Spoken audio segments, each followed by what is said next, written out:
Assalamualaikum warahmatullahi wabarakatuh.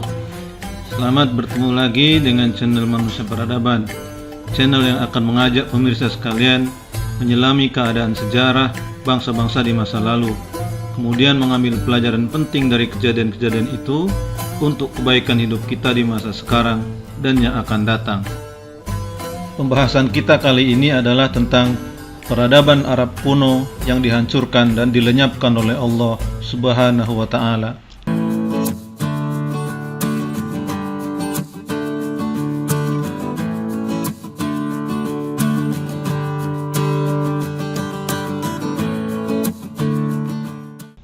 Pada pembahasan yang lalu tentang awal kelahiran bangsa-bangsa, kita sudah bahas bahwa bangsa Arab dalam perjalanan sejarahnya terbagi menjadi 3 kelompok besar, yaitu bangsa Arab Ba'idah, kemudian bangsa Arab Aribah, dan bangsa Arab Musta'arabah.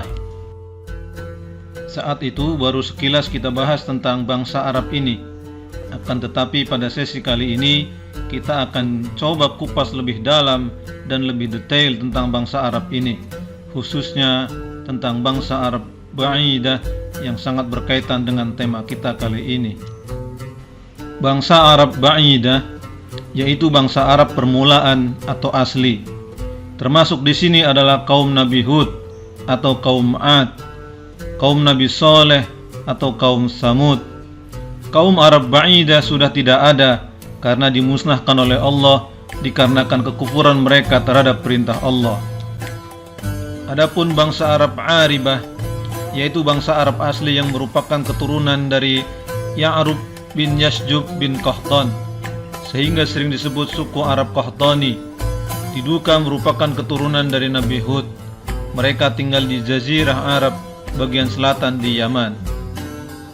Sedangkan bangsa Arab Musta'aribah yaitu bangsa Arab yang tidak asli atau pendatang, yaitu orang bukan asli Arab yang menghuni kawasan Arab dan bercampur dengan bangsa Arab dan melahirkan keturunan berikutnya. Contohnya adalah Nabi Ismail, anak dari Nabi Ibrahim. Nabi Ismail punya anak yang bernama Nabit. Dari Nabit, kelompok suku-suku yang berasal dari keturunan Ma'ad bin Adnan, sehingga disebut Arab Ma'adi, sebagaimana dikemukakan oleh Imam At-Tabari, dan kadang disebut sebagai kaum Arab Adnani. Ma'ad bin Adnan diduga terhubung hingga ke Nabi Ismail dari ibu Bani Jurhum. Dan karena Nabi Ismail adalah pendatang baru di Mekah dibandingkan dengan keturunan Nabi Hud, maka disebut Musta'aribah. Nabi Muhammad yang memiliki garis silsilah ke Bani Hawazin merupakan keturunan dari kelompok ini. Sekarang kita fokuskan pada bahasan tentang bangsa Arab Ba'idah yang merupakan bangsa Arab kuno yang berbeda dengan bangsa Arab yang sekarang. Dalam banyak pembahasan tentang bangsa Arab kuno, maka yang selalu kita pahami adalah hanya ada kaum Ad atau kaumnya Nabi Hud dan kaum Samud atau kaumnya Nabi Soleh saja. InsyaAllah kali ini juga akan membahas 2 kaum tersebut secara mendalam. Akan tetapi sesungguhnya paling tidak ada 9 kaum atau suku yang merupakan bagian dari bangsa Arab kuno. Akan tetapi yang paling besar dan menonjol yaitu kaum Ad dan kaum Samud. Kaum atau suku yang termasuk dalam bangsa Arab kuno adalah kaum Ad, kaum Samud, kaum Amim, kaum Amil, kaum Tosam, kaum Jadis, kaum Imlik, kaum Jurhum Ula, dan kaum Waba. Adapun wilayah atau jazirah Arab kuno meliputi wilayah Hijaz, Yaman, Hadramaut, Muhraq, Oman, Al-Hasa, An-Najd, dan Al-Ahqaf atau tempat kaum Ad. Pada awalnya, bangsa Arab kuno yang merupakan keturunan Sam bin Nuh dari anaknya yaitu Aram bin Sam mendiami kawasan Mesopotamia sebagaimana semua anak cucu Nabi Nuh pada masa awal-awal setelah banjir besar. Mereka banyak mendiami daerah Babilonia, Assyria pada masa awal peradaban Sumeria.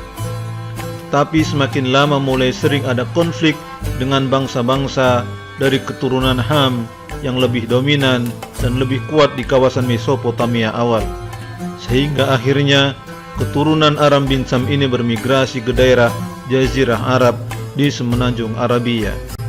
Dan kaum yang kita bahas kali ini adalah kaum 'Ad yang menjadi objek dakwahnya Nabi Hud alaihi salam. Nama kaum 'Ad sendiri diambil dari nama salah seorang leluhur mereka yang bernama 'Ad. Silsilahnya menurut para ulama adalah 'Ad bin Us atau bin Aus bin Aram bin Sam bin Nuh. Jadi 'Ad sendiri adalah cicit dari Nabi Nuh dari garis Sam. Adapun Nabi Hud sendiri memiliki silsilah sebagai berikut, yaitu Hud bin Abdullah bin Rabah bin Al-Khulud bin 'Ad bin Aus bin Aram bin Sam bin Nuh.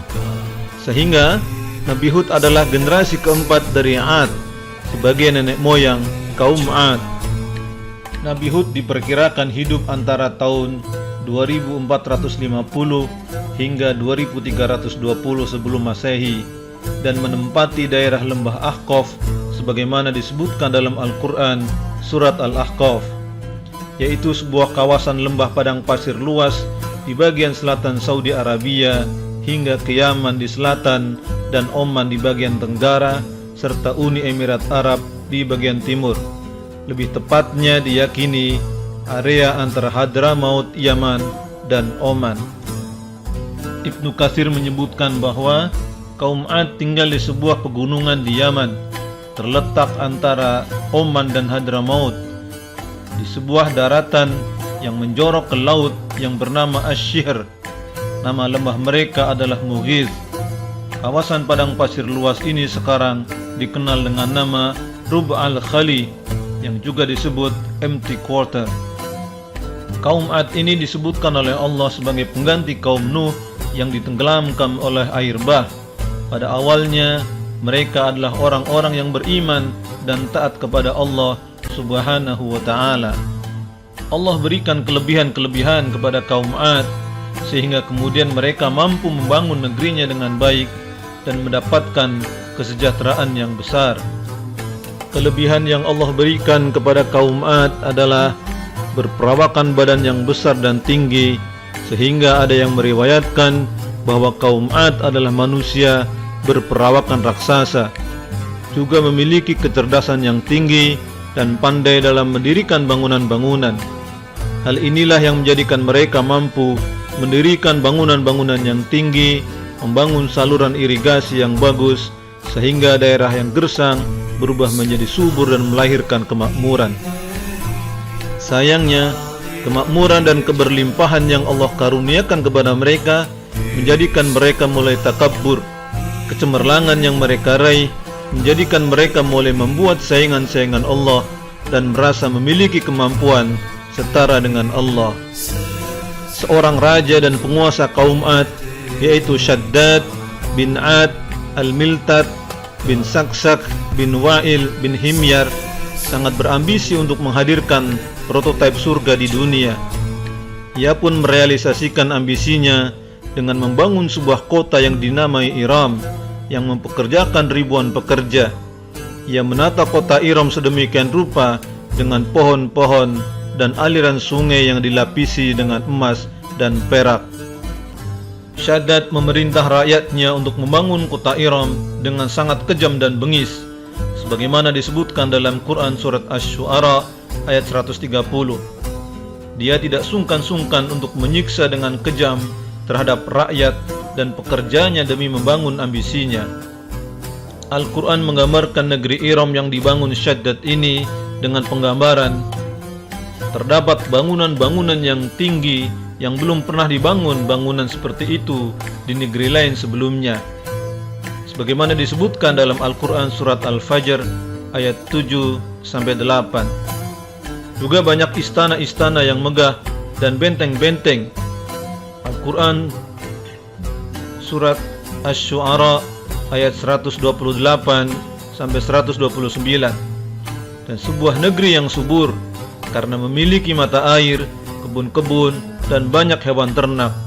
Al-Quran surat Asy-Syu'ara ayat 133 sampai 134. Dan pada saat sudah selesai dibangun kota Iram, Syaddad pun mulai membuat berhala-berhala untuk dijadikan sebagai sesembahan, yaitu berhala bernama Samad, Syamud, dan Huran.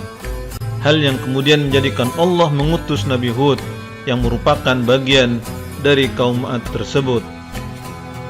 Nabi Hud diutus oleh Allah untuk mendakwai Syaddad dan kaum Ad yang sudah musyrik dan melampaui batas.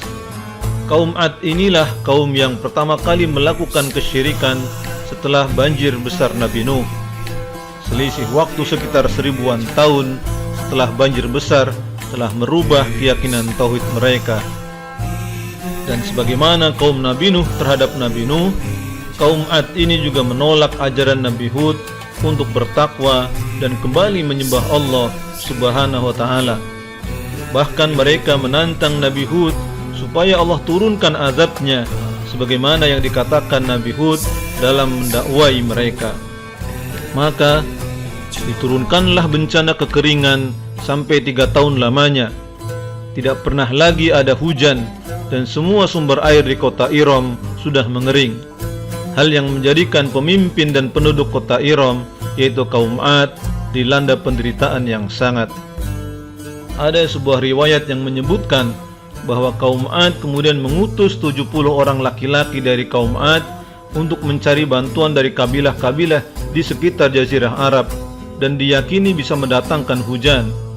Dan selang tidak berapa lama, mulailah ada awan hitam di atas negeri Iram. Allah menggambarkan hal ini dalam Al-Quran surat Al-Ahqaf ayat 24 dan 25, yang artinya, maka ketika mereka melihat azab itu berupa awan yang menuju lembah-lembah mereka, mereka berkata, inilah awan yang akan menurunkan hujan kepada kita.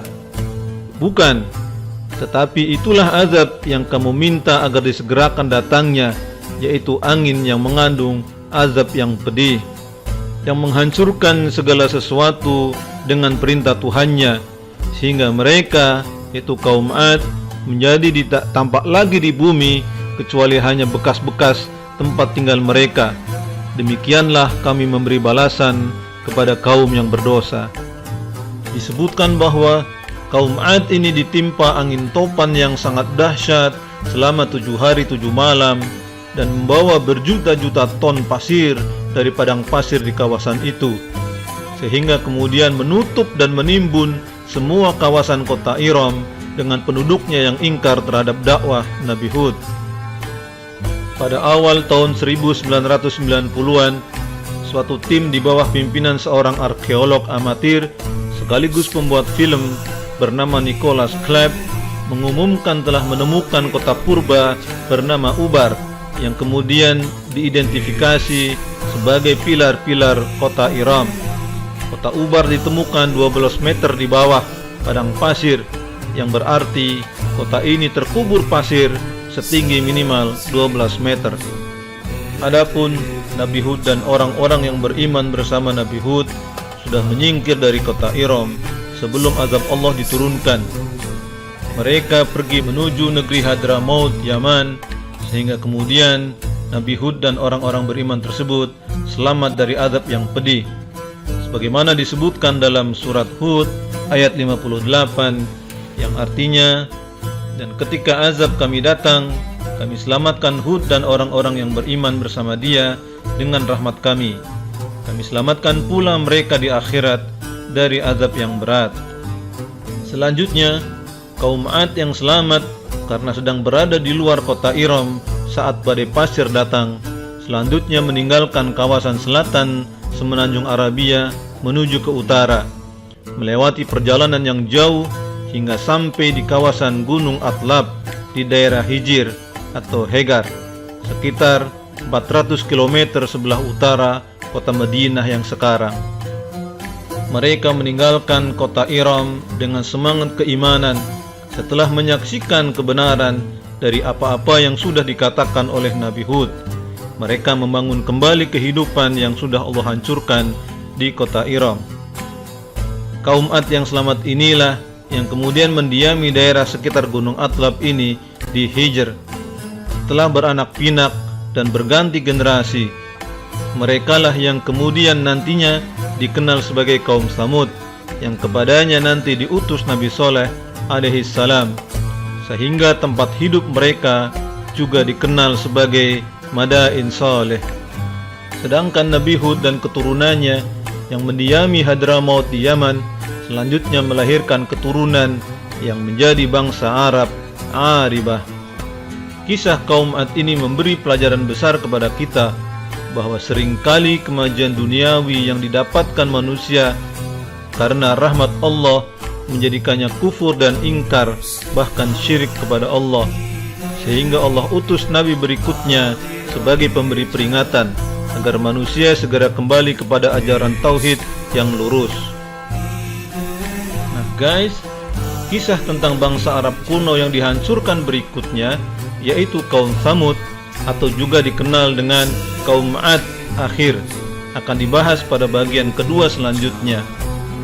Tetap ikuti terus ya guys serial kisah peradaban dari channel Manusia Peradaban, karena sesungguhnya pada kisah-kisah umat terdahulu ada pelajaran besar yang bisa kita dapatkan, dan sebaik-baik manusia diantaranya adalah yang paling pandai dalam mengambil pelajaran atas kejadian di masa lalu. Kaum Ad mestinya bisa mengambil pelajaran atas azab yang telah menimpa kaum Nabi Nuh sebelumnya. Akan tetapi, karena mereka lalai dan lebih memperturutkan nafsunya, maka mereka melakukan kezaliman dan ketakaburan, hal yang akhirnya membinasakan mereka. Oke guys, sampai jumpa lagi pada bagian kedua bangsa Arab kuno yang dimusnahkan oleh Allah. Dan jangan lupa untuk subscribe, like, share, dan komen untuk lebih baik lagi bagi channel ini ke depannya. Wassalamualaikum warahmatullahi wabarakatuh.